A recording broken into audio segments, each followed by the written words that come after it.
प्रधानमंत्री नरेंद्र मोदी प्रदेश में आज भरेंगे हुंकार। जालोर के भीनमाल और बांसवाड़ा में जनसभा को संबोधित करेंगे। दोपहर 1:45 पर विजय शंखनाद सभा को संबोधित करेंगे।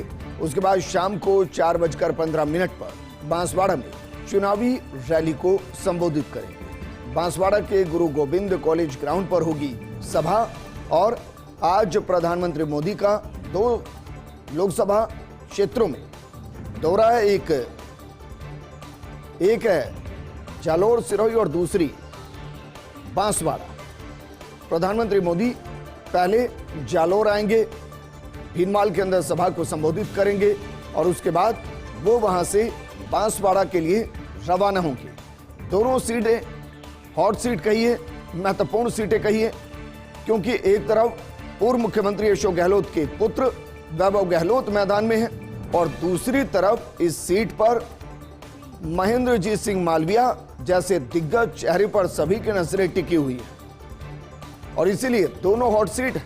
प्रधानमंत्री मोदी दोनों सीट पर मोर्चा संभालते हुए जालोर के भीनमाल में और बांसवाड़ा में जनसभा को संबोधित करेंगे। दोपहर 1:45 पर विजय शंखनाद सभा को संबोधित करेंगे। उसके बाद शाम को 4:15 पर बांसवाड़ा में चुनावी रैली को संबोधित करते नजर आएंगे। और बांसवाड़ा सीट का मिजाज बेहद अलग है।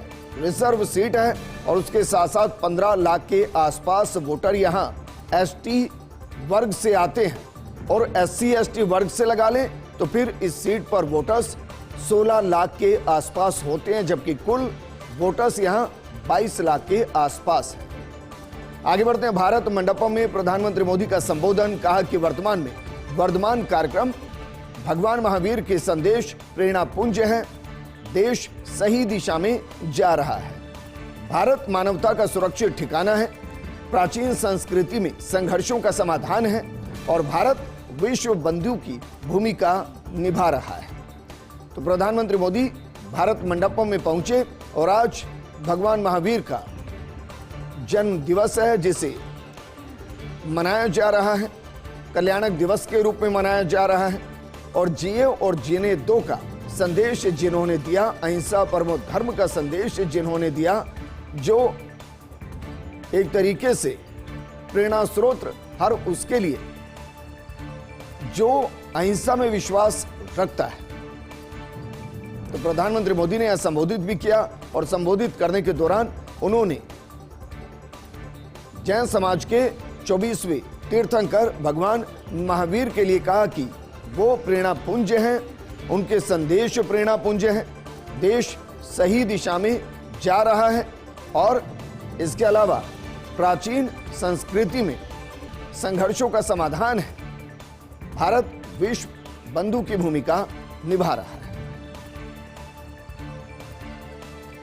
वहीं आम चुनाव के बाद जम्मू कश्मीर में होंगे बदलाव। केंद्र सरकार, सेना और स्थानीय प्रशासन की तैयारी। पहला चुनाव होगा राज्य के अस्पा हटाकर। दूसरा बदलाव होगा जम्मू कश्मीर को पूर्ण राज्य देकर 30 सितंबर से पहले विधानसभा चुनाव कराना ही लक्ष्य है। सबसे ज्यादा फोकस है अस्पा हटने पर। सेना ने राज्य सशस्त्र पुलिस को एंटी टेरर ऑपरेशंस के लिए तैयार किया है। 1100 इंस्पेक्टर्स को ट्रेनिंग दी जा रही है और ये ट्रेनिंग सेना दे रही है। और सेना इस ट्रेनिंग के बाद जब ये इंस्पेक्टर्स तैयार हो जाएंगे, वहां से अपनी यूनिट्स को हटा लेगी, क्योंकि उसका विरोध काफी ज्यादा हुआ है। हालांकि इतिहास के पन्ने गवाह है कि जिस तरीके से वहां आतंकवाद फैला, सेना को वहां लगाना जरूरी भी था और मजबूरी भी था। लेकिन अब चूंकि राज्य का दर्जा वहां विधानसभा के चुनाव होने हैं और वहां अपनी एक सुरक्षा प्रणाली काम करे, क्योंकि 370 वहां से हट चुकी है, 35A वहां से हट चुका है। ऐसे में सेना वहां सुरक्षा को कंट्रोल करे, ये सही नहीं और इसीलिए वहां 1100 इंस्पेक्टर्स को ट्रेनिंग दी जा रही है।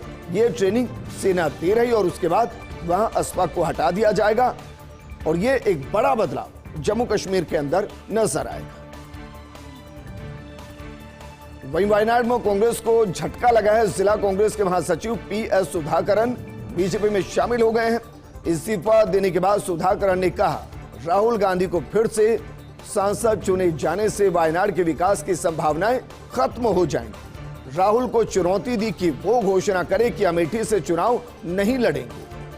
सुरेंद्रन को वायनाड से सांसद चुना जाना चाहिए और मैं इसके लिए प्रयास करूंगा। अब जरा सोचिए, राहुल गांधी जिस सीट से चुनाव लड़ रहे हैं, पहले वो अमेठी से चुनाव लड़ते थे। बीते चुनाव में अमेठी और वायनाड 2 सीटों से चुनाव लड़े। अमेठी वो हार गए, वायनाड से जीत गए। लेकिन जहां से खुद राहुल गांधी चुनाव लड़ रहे हैं, वहां कांग्रेस को इस तरीके का झटका काफी ज्यादा नुकसान पहुंचा सकता है। मालदीव में आज संसदीय चुनाव के लिए वोटिंग और इस चुनाव में राष्ट्रपति मोहम्मद मुइज़ू की होगी अग्नि परीक्षा। मुइज़ू की नीतियों को लेकर मालदीव में काफी नाराजगी है। भारत के खिलाफ अभियान और भ्रष्टाचार को लेकर उनकी जमकर मजम्मत हो रही है, आलोचना हो रही है। किसी एक पार्टी को बहुमत मिलना मुश्किल है। मुख्य विपक्षी और भारत समर्थन पार्टी एमडीपी देगी कड़ी चुनौती। और जिस तरीके से मालदीव के मिनिस्टर्स ने बयान दिया और बयान देने के बाद जिस तरीके से बायकॉट मालदीव देश भर के अंदर ट्रेंड हुआ, उसकी वजह से काफी फजीहत हुई। चीन सपोर्टेड माने जाते हैं मुइज़ू, और ऐसे में वहां 2 अलग अलग खेमे हैं। अब सवाल यह है कि क्या वहां पूर्ण बहुमत की सरकार होगी, इसको लेकर संदेह पैदा होता है। वहीं मुख्य विपक्षी और भारत समर्थक पार्टी एमडीपी एक कड़ी चुनौती देती नजर आएगी।